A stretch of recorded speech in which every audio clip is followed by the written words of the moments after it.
she would do both legs or just one leg, because the right leg's not as bad as the left. Yeah, but she can't put any pressure on the back left leg. Yeah.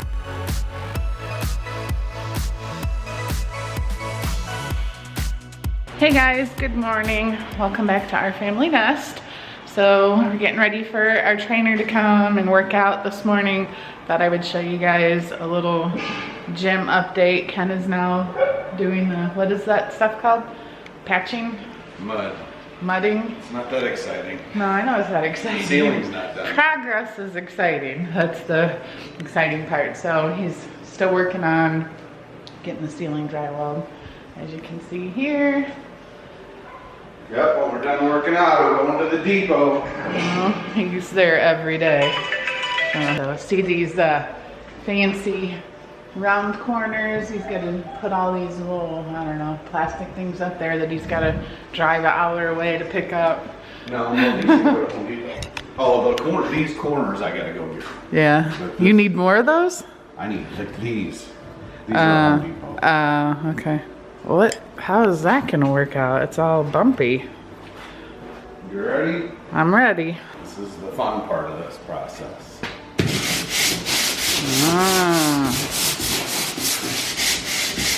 That actually does look kind of fun.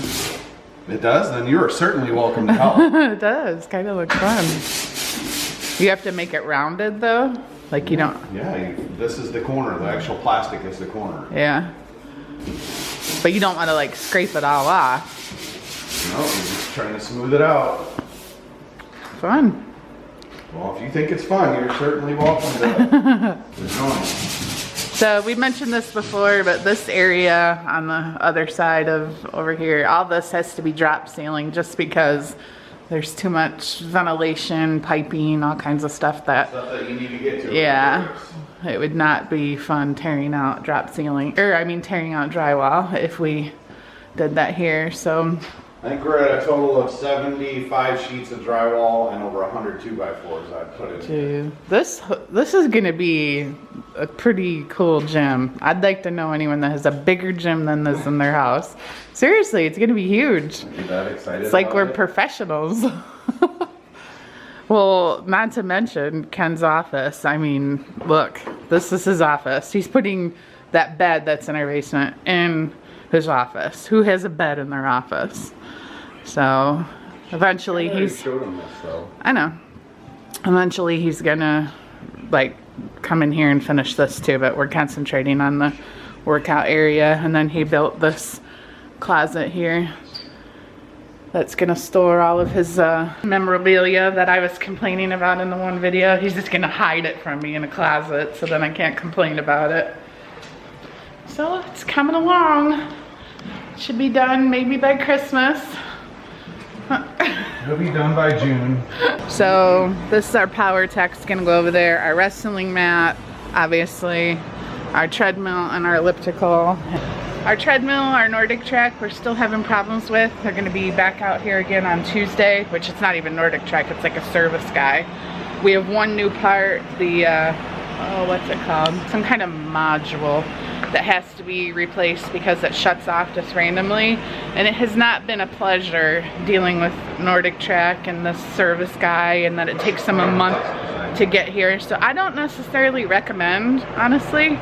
Maybe check out a different brand because it's not been a good process.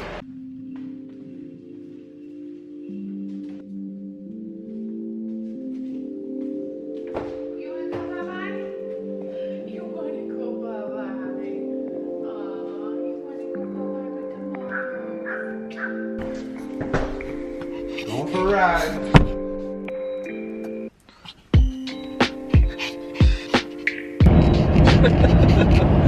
There she is.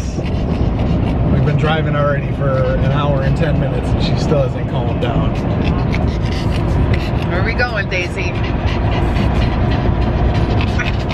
Going to Flint for orthopedic consult. Gonna try to get her leg fixed, right? She's excited, can't you tell? So we're gonna get an evaluation, x-rays, possibly blood work, get an opinion, see what they say, and then we have another appointment scheduled. We do. Wednesday. back from spring break. So this one we're doing the consult and then the surgery scheduled, but that's not until May. And then the next one is when we get back from vacation. Another consult, and that surgery would be next day. So we have 2 options. And we're gonna figure out what's the best option, right? Yep. We'll see what Daisy thinks. She looks happy. She approves or not. Yeah, she's like, heck no. She just cannot relax in the Does car. I know what's wrong with her? It's been this New the whole watchers. time. So if you're not familiar with Daisy here, she'll be 10 on June 1st. And she slowly has had progression of what we thought was mostly arthritis in her back leg, but it has now turned into her left patella is completely fused to the outside of her leg. So she would maybe benefit from having knee surgery, basically.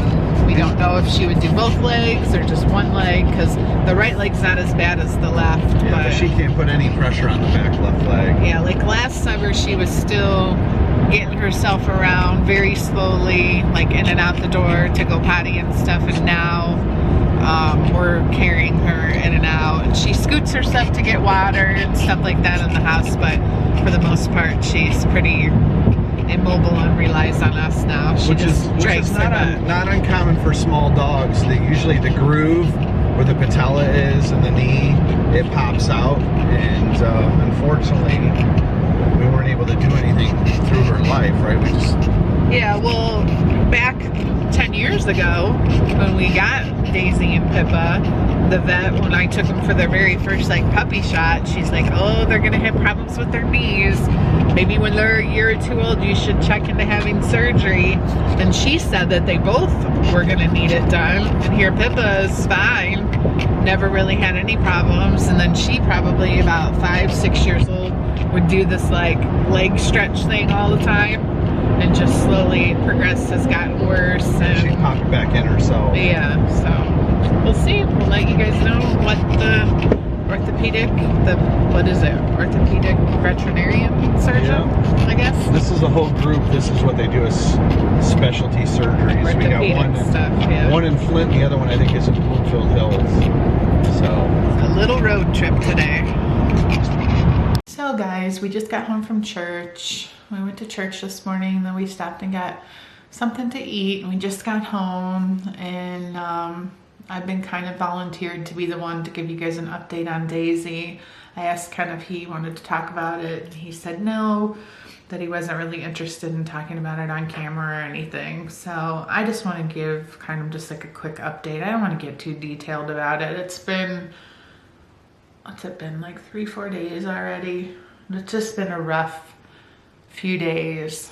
We just kind of been making Daisy as comfortable as possible and spoiling her, giving her McDonald's cheeseburgers and extra treats. And I know that's what I want to focus on here for the rest of the day. We're not even like vlogging or anything today.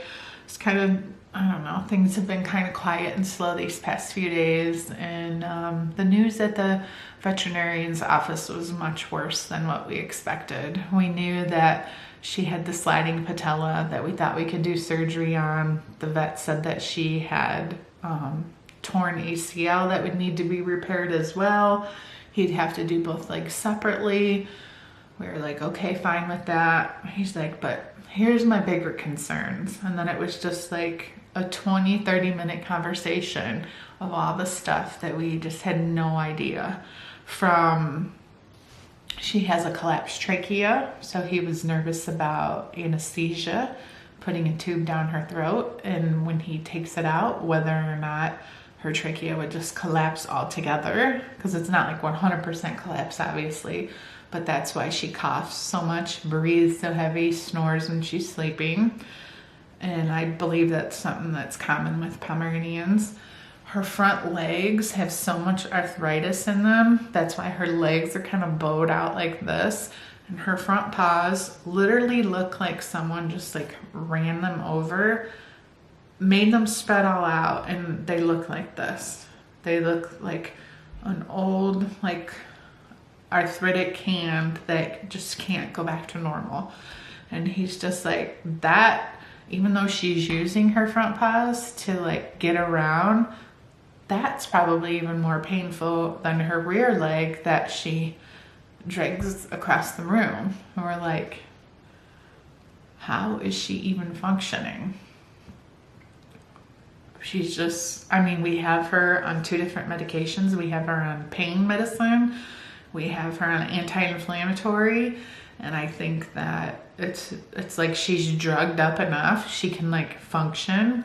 But when we take her outside to go to the bathroom, she'll stand just long enough to go. And then she pops back down. Like she's just gotten so bad. Like I would say the past 6 months. I can remember when we first had snow on the ground, I was like, wow, she's just gotten so much worse. Maybe it's just because it's winter time and we're not outside with the dogs as much. Like she's just not moving around as much, and it's just because it's arthritis and this is how it works. It's a gradual process.